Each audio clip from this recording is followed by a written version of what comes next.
Hey everybody, it's Dave here, Tyler up there, and Darren way over there. We are the members of Vikings First and SKOL, and we are here to talk about day one of the NFL draft and what your Minnesota Vikings did by selecting at number 23, they didn't move up or down, Mr. Jordan Addison, wide receiver out of USC. Darren, we haven't seen you since last week. How are you doing tonight? Oh, doing awesome, Dave. Just watching the draft like everybody else, wondering what the hell the Vikings would do. Was Quasey going to pull off a trade, up, down, sideways, stay where he was? So he kept me. I was on pins and needles, just wondering what we were going to do. Tyler, how many articles have you put out so far tonight? 50? We are currently at 26 for the day.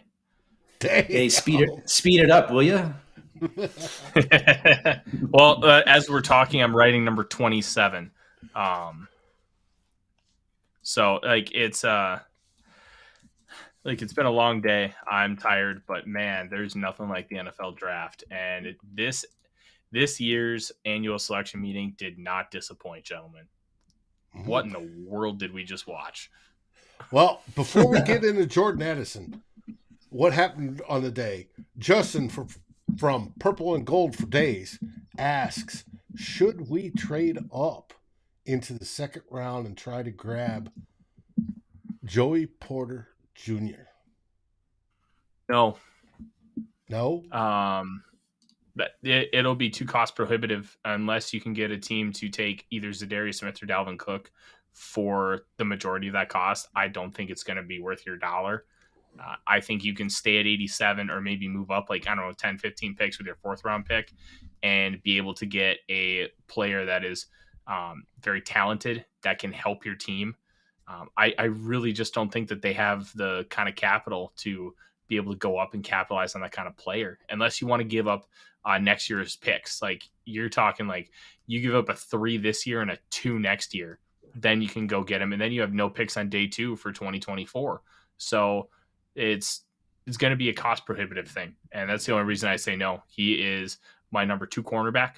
I believe he's my number 12 player overall in this class. I love Joey Porter Jr. So he's my number 11 player in this class, but I really just don't think that they can do it with the cost. And that's kind of what stinks. That's you just kind of got to live with the fact that you gave that up for TJ Hawkinson. Right now, it kind of is what it is. Yeah, but TJ Hawkinson is worth that. You got an all-pro tight end. No.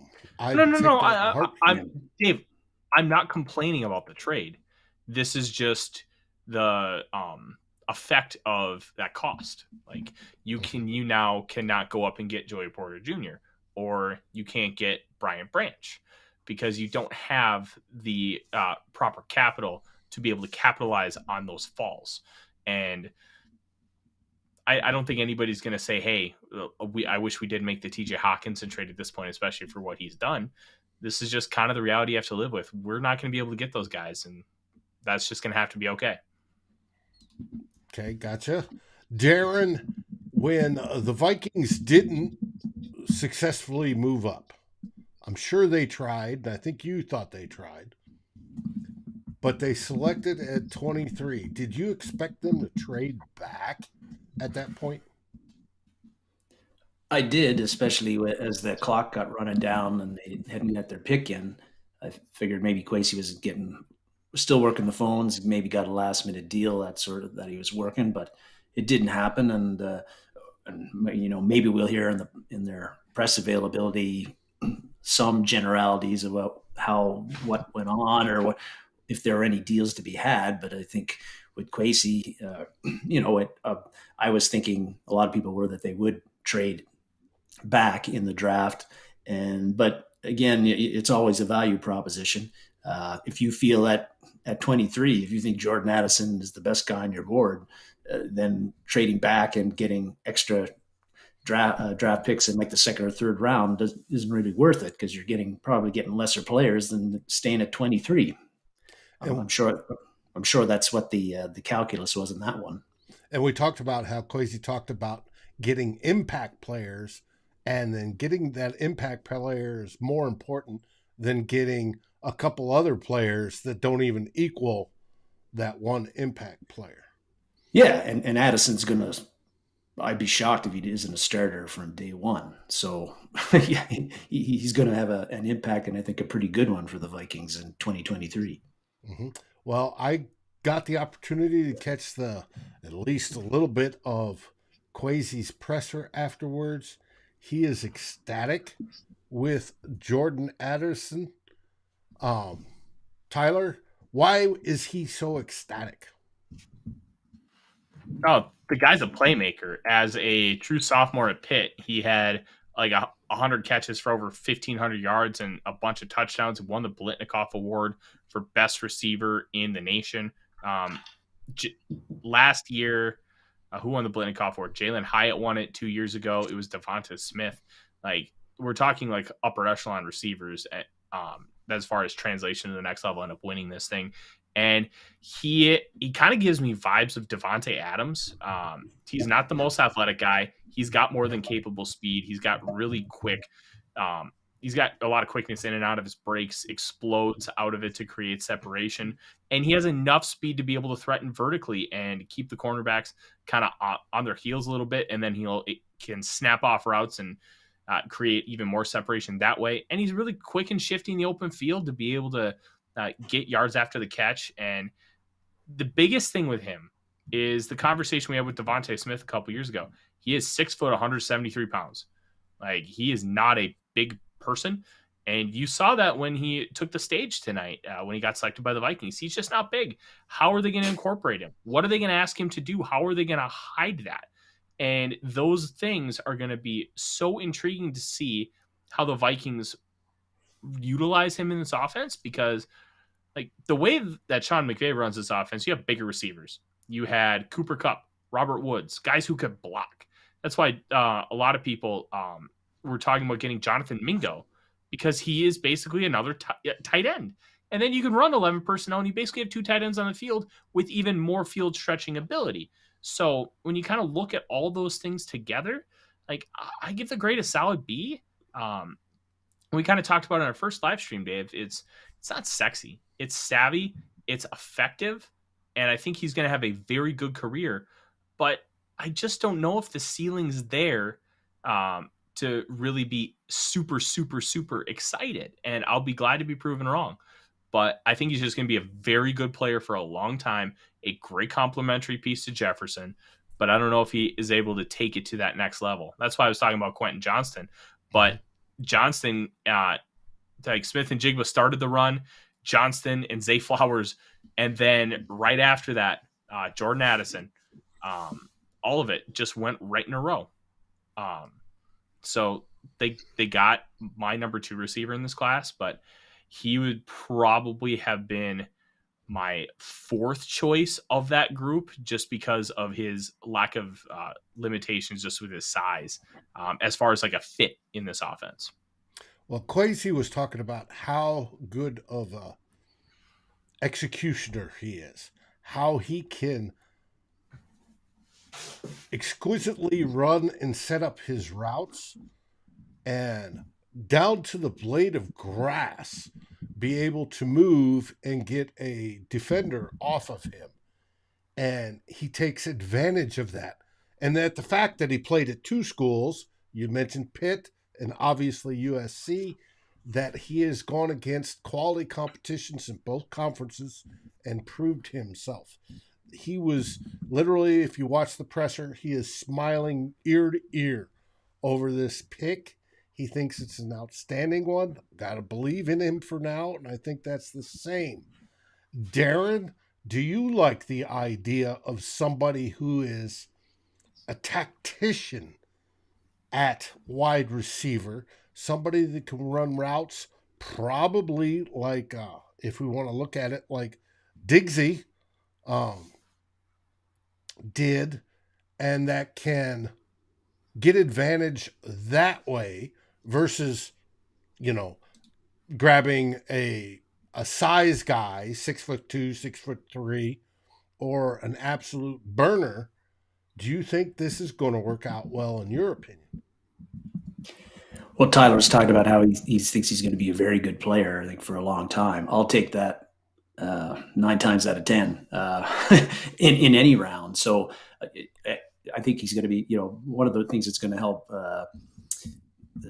Jordan Addison is that he's going to be playing with Justin Jefferson. And with a lot of people paying attention to Justin Jefferson, and well, as they should, I'm just thinking that Jordan Addison's he's coming into a very good situation. And let's not forget KJ Osborne is, pretty capable player himself as a third guy. I like it. There are some concerns about, again, his size. He's not the greatest with contested catches are a bit of a difficulty with him. That's something that, we're used to seeing JJ and Adam Thielen in his prime, with great hands and hauling in tough contested catches. And that's something that Jordan Addison is going to have to improve on when he gets to the NFL level against some of these big physical NFL corners. But I don't know. When you look at his 3 years in college, consistently very productive and outstandingly productive, particularly at Pitt in 2020, or 2021. I like guys with that track record, and even if they've got some question marks on the physical side of things. Sounds good. With the Vikings going with Addison in round 1, they're obviously beefing up the offense, which we already thought was good, right? Did that surprise you that they went offense versus defense at that position, Darren? Well, a little bit surprised just because when you look at the cornerback position, that really still needs an upgrade and talent infusion. And Joey Porter Jr. was still there. I know he only had 1 interception last year, and there's concerns about takeaways and that sort of thing, but that's not a big concern for me. And then Deontay Banks was still there, and he got picked the pick after that. Either of those picks would have been just fine by me too. And I'm a bit surprised that the Vikings didn't go for a corner. I think that was the predictable position that they were going to take with the players that were there. But again, another wide receiver to complement Justin Jefferson was also a need. So not going to argue with it. I would have went corner instead of the wide receiver end of things, but you can make it a good argument either way. Mm-hmm. Boyd tends to think that all of his catches were a good third of them were screens, that he's too slow and too small. Will be hurt by game 6. Do you agree, Tyler? Nah. I kind of get it, but I don't think so. I'm not super worried about kind of the injury angle just because he hasn't really been injured.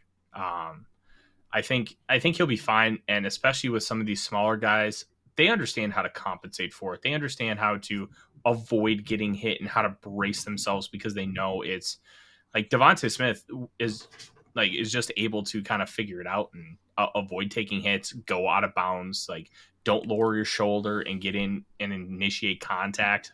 I think he's going to be okay. Now, I can be proven wrong, and he just all of a sudden stinks at it. But when I watch the tape, I don't really have any issue. I don't see him taking unnecessary hits. I think he's going to be fine in that sense. The reason why I'm worried about his size is I'm worried about him doing physical things and dealing with physicality and blocking. That concerns me. And if you have great blocking wide receivers, it really makes a massive difference in your running game, especially on the second level. So those are my real concerns. I'm not really worried about the injury thing unless I have a reason to be. And right now I don't. Okay. And I don't know what, Justin Jefferson, when I look at him on the field, I haven't stood next to him in person, but he looks kind of skinny to me. And he's a tough dude, and he's played 3 years and played every game that he's possibly could have played. So I'm not worried about Addison's size either until proven otherwise. Good. Tomorrow, we have rounds 2 and 3, and the Vikings do not have a pick until number 87 in the third round. There's a bunch of good defenders left.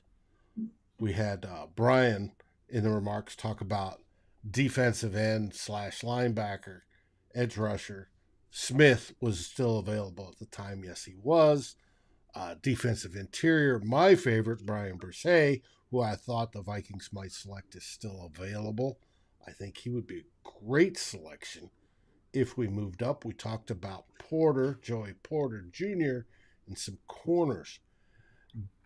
Do you, either of you, see the Vikings trying to make a move tomorrow, whether it be by trading Z, like Tyler said, or Dalvin, if somebody wants to give up his, Dalvin and something for us to move up, I'm cool. Tomorrow to get one of those guys. Do you think they'll make that effort? Darren? I think Kwesi's going to try to make an effort to get into the second round. I just find it like the trade stuff. I'm not seeing where Cook is going to get you any kind of a haul that would get you into the second round or get you assets to get you into the second round. I don't think. And with Zadarius Smith, I would, maybe I've missed it, but he's tradable, but I haven't seen any rumors or any buzz about, he might be going here or he might be going there in the past week, which strikes me as an indication that there's going to be no activity and movement on him in the next 2 days either. So I think Kwesi's if he's going to move in, it's going to be through maneuvering through swapping draft picks and trying to do that addition and subtraction some way. And maybe he just, like Tyler said, maybe you look at trading a little bit higher in the third round to get a guy like maybe Brent, who's a third rounder, but and as a guy that at his size and his length would probably fit pretty well in the Brian Flores scheme. Could be. Tyler, do you think they're going to move up tomorrow? It's a good question. I think they're like what Darren said. I think they're going to try to manipulate the board. One of the tough parts is, the Vikings don't have a ton of capital, and I think a lot of it's going to determine on if they're going to be able to move either Zadarius Smith or Dalvin Cook. And if they're able to move one of those guys, I think it's going to make a big difference. If they identify a guy, like let's use the hypothetical that you brought up earlier, Dave, Joey Porter Jr. Let's say like Addison was 9 on their board and Joey Porter Jr. was 10. So that's why they prioritize Addison.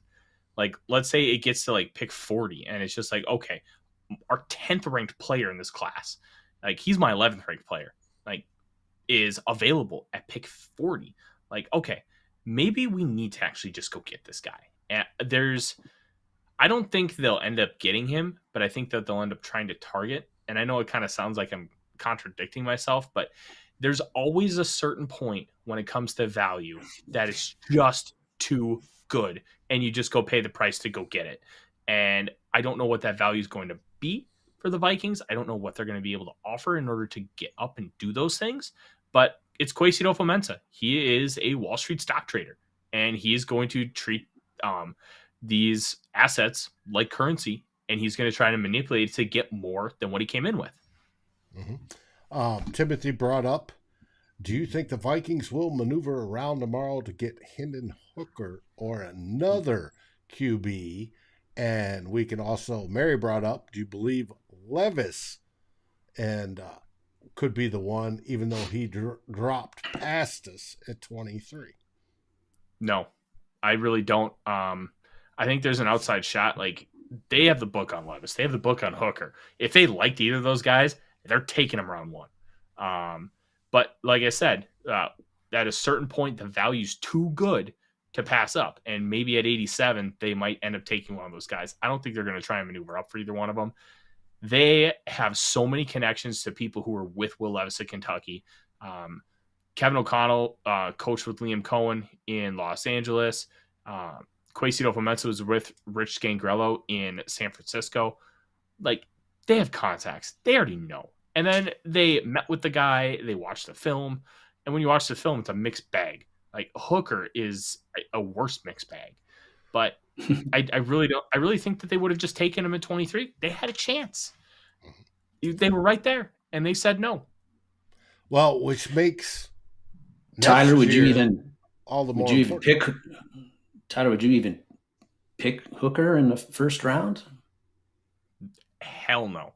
I wouldn't take him in round 1 or the second. I wouldn't take him in round 2.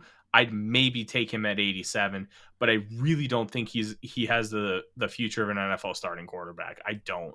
I think he's a long-term backup at best. Levis has the widest range of outcomes, I think, of any player in this class. He could just as easily bust as become like a top echelon quarterback in the NFL. But his likely range of outcomes is probably like Jimmy Garoppolo, with the ability to hit a stupid deep bomb and difficult like out routes and stuff because he's got a cannon. But I don't blame him for passing on Levis. You don't take a guy because you need a guy. You take a guy because he's the guy. And that's why they were trying to trade up to get Anthony Richardson. Gotcha. And that's what happened in 2011 when we picked Christian Ponder. Well, that was out of desperation. They screwed up there, and they admitted it. Well, Kwesi said he knows the quarterback, that they know the quarterback's the most important position. And there's multiple ways to go about it if you don't get the one you wanted in the draft.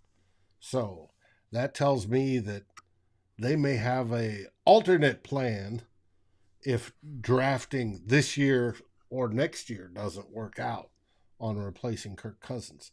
They may have that in mind already. Don't know what that is. Obviously, it means free agents.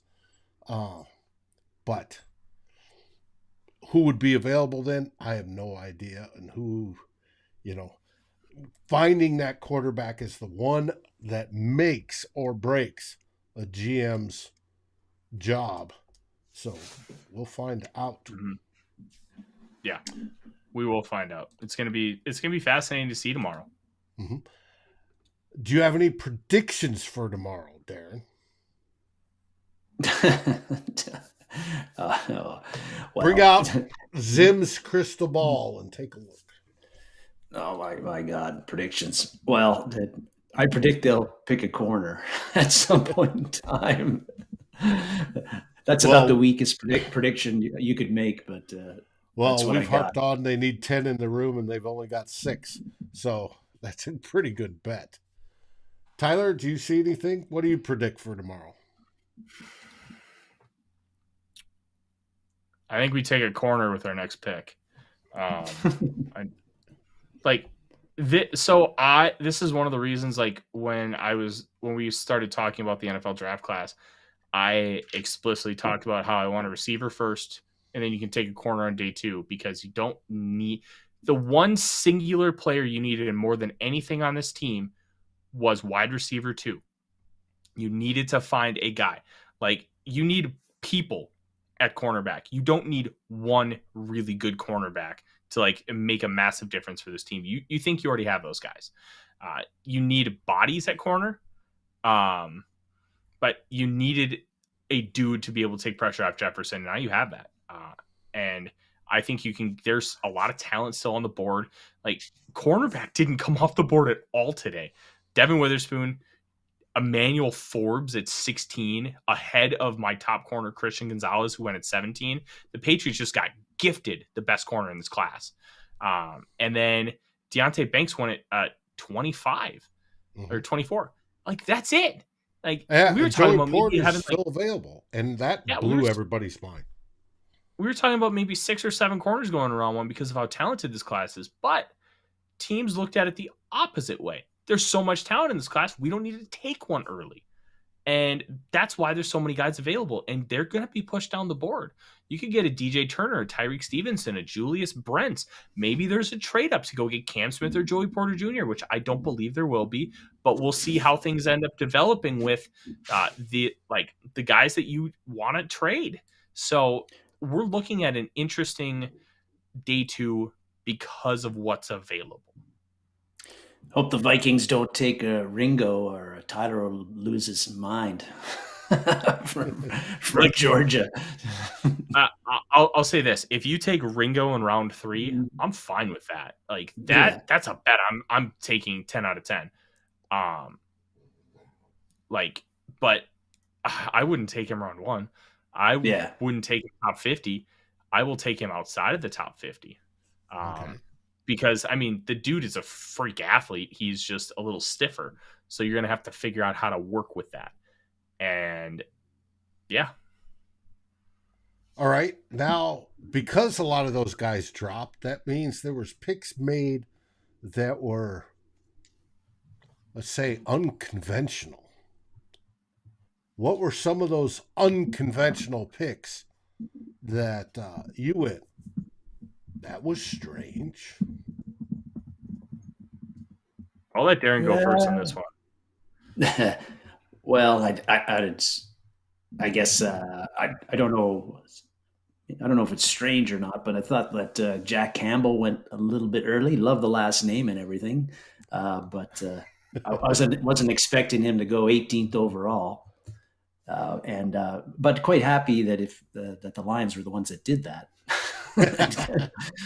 because they got a lot of picks and what was it, 5 picks in the top 100 or something like that, and then they picked a running back, Jahmyr Gibbs, and then they picked Jack Campbell, a linebacker, and there was lots of other tasty offerings out there that they could have taken, but.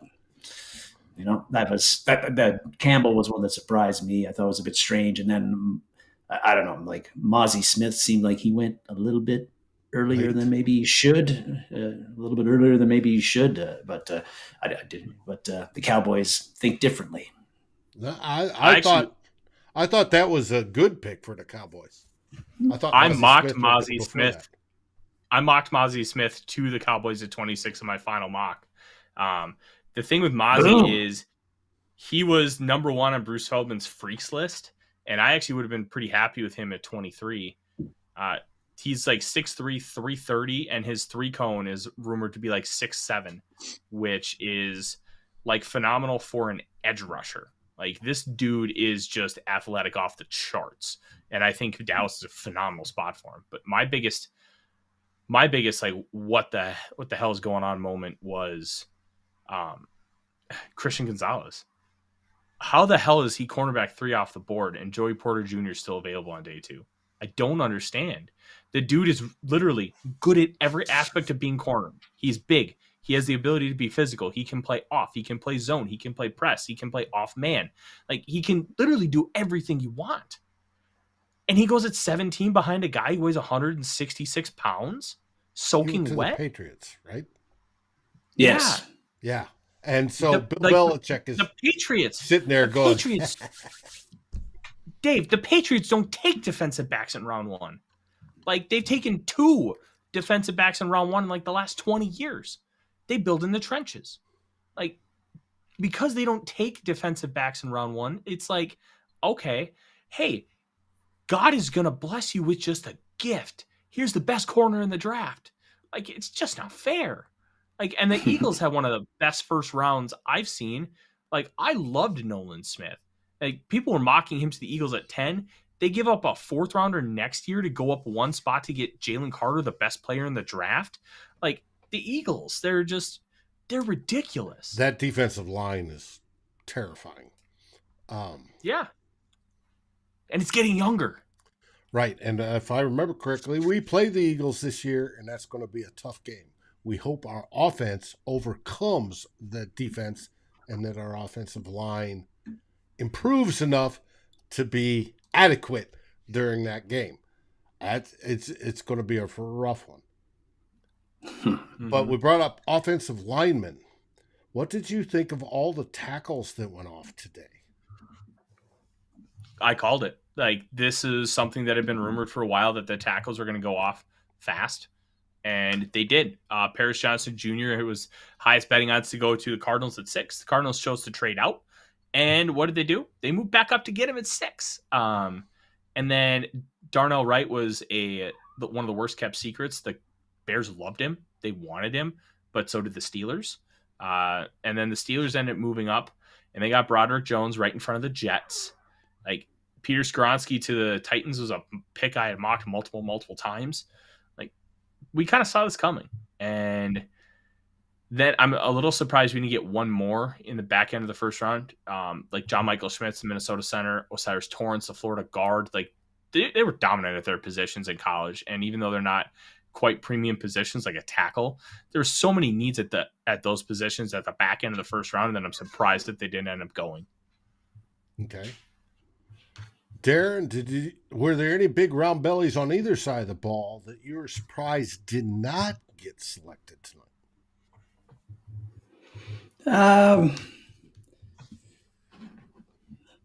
Not really. Like I was a bit surprised at the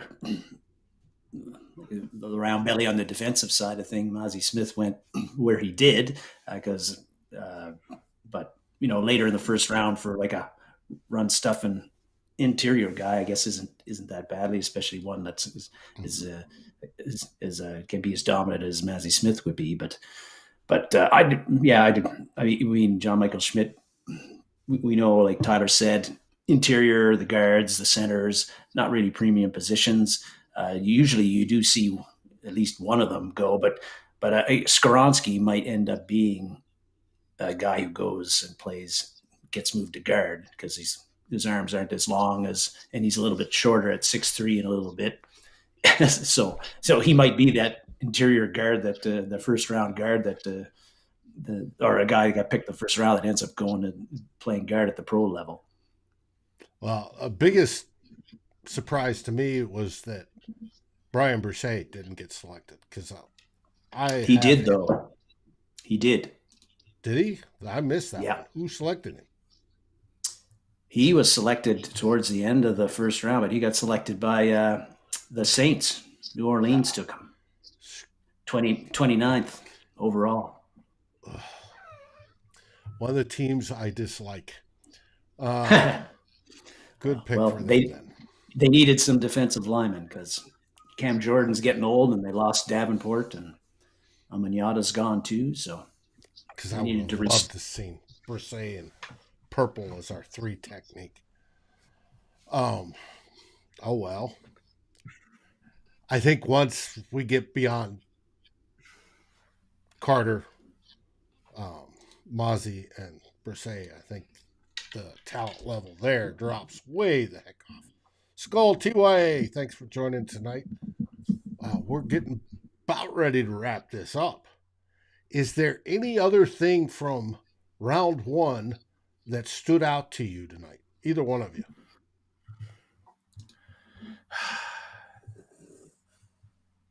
I think the biggest thing that stood out to me is we were reminded that this class isn't very good, and the wide variance of how teams viewed these prospects was just as big as we thought. Like Will McDonald going 15, nobody saw coming.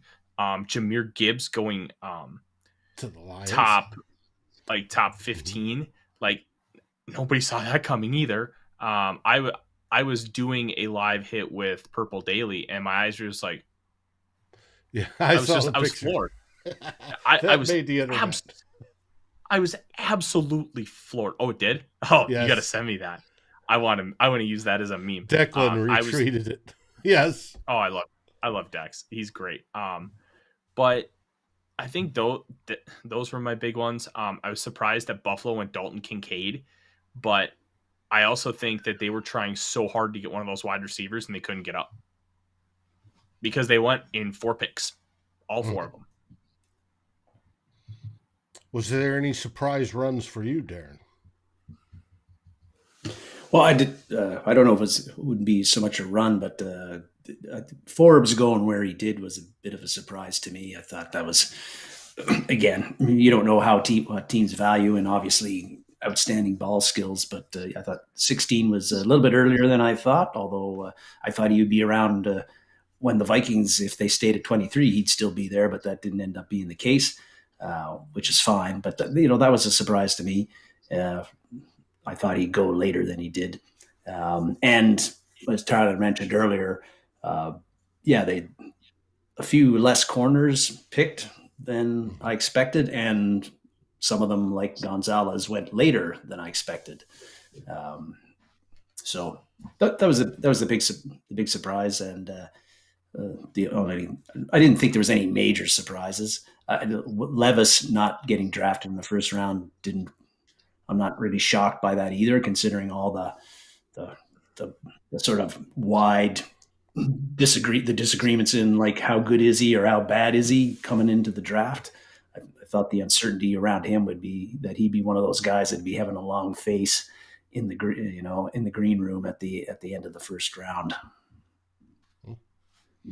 Well, he's always came out with the excuse of the boo-boo toe. Yes, he supposedly has turf toe on his left foot or whatever it is. So, well, maybe, but that still doesn't affect your arm, and for a quarterback, that's the big deal. And he told everybody he's got a cannon, so. SKOL TYA, Porter not being selected in the first round. I think that's a big surprise to everybody. I think everybody had him in their firsts. That still leaves some talent available in the second round, whether the Vikings move up or not. We'll have to find out. It's going to cost them if they do, and we know we are limited on picks this season, and we're going to need some next year to go for that quarterback of the future. It's going to be interesting. It's been a long night. We've had fun. I do want to give a shout out to Kansas City. I thought they did a great job with the draft tonight. Well, can't disagree with that. It always helps crowd-wise when you see a lot of people still sticking around. And like was mentioned on the broadcast, the fact that the Chiefs were the last team to pick helps that because the fans ain't leaving until they make their pick. Mm-hmm. Timothy talks, he's still surprised that Michael Mayer is still available, tight end. Niner sickness. Thank you for joining us. You'll finally get to pick tomorrow night. Brian Ports talks about a tight end. We don't need a tight end for sure, unless we're going to an all tight end type offense. That's Dave, I will say this. It's something I've been thinking about. This is a historic tight end class. If there's a tight end that they just have with a way higher grade, like I think you take him and you just figure it out because you can get rid of Nick Muse. You can just go back on the practice squad. Johnny Munt is a replacement level guy. Like I think there's a decent chance the Vikings take a tight end in this draft because the value could be just too good to pass up because of how talented this class is. Something to think about. I'm not saying it's going to happen. I'm not saying it should, but Kwesi loves value. And sometimes like the free agencies to fix holes, the draft is to get talent. Yeah. And you want to do that. You want to be where you're thinking years ahead and go, hey, I got the guy here right now. We're going to take him. We're going to stash him, develop him, and he'll be ready whenever. And that's actually a good plan, and we all want to get to that point. I know Darren and I have talked about that. So that's a good thing. Now, tomorrow, for everybody watching, SKOL TYA asks, when are we going to host a draft? Hopefully it's soon. Somebody suggested tonight they like that the Super Bowl winner gets to host. That would give us a little bit extra motivation. Not that we need any more to go win a Super Bowl, but I would very much like us to host a draft. I think we could do it well. Supposedly people in the NFL whined, well, it's too cold in Minnesota at the end of April. It could be gorgeous in Minnesota at the end of April. And even if it's cold, we've already demonstrated we know how to handle that and put on a great show in the best facilities available on the planet as ranked by the NFL Players Association. I think it's a great idea and it should happen. It's going to be wild tomorrow. We're going to be back. We're going to be, we'll be commenting on live, and as normal, Tyler and I will hop on with any reaction, and all three of us will join up at the end of the night to discuss it like we just did. And hopefully the Vikings make another outstanding pick. Yeah. And we are just 3 subscribers away from 500, and we have only been a network for a month and a half. So if you are listening or watching for the first time, like, subscribe, do all the fun things, help us out, and we are going to continue to deliver great Vikings content throughout the weekend. Mm-hmm.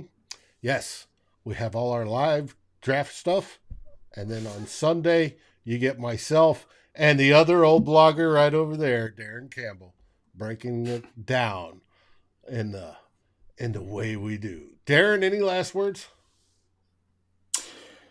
Looking forward to tomorrow night and Saturday too.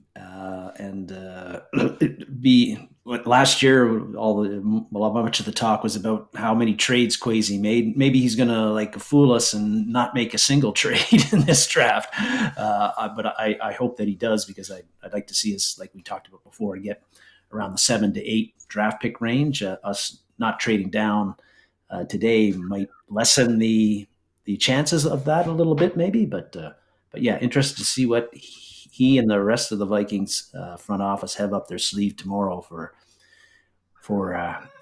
the second day of the draft. What do we say, guys? SKOL Vikings. SKOL Vikings, baby. SKOL Vikings.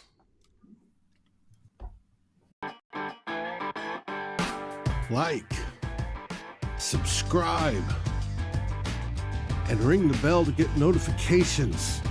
It helps us grow this community that we all love, our Minnesota Vikings. And on behalf of Tyler Forness and myself, Dave Stefano, thank you so dearly for watching the Real Forno Show. SKOL, everyone!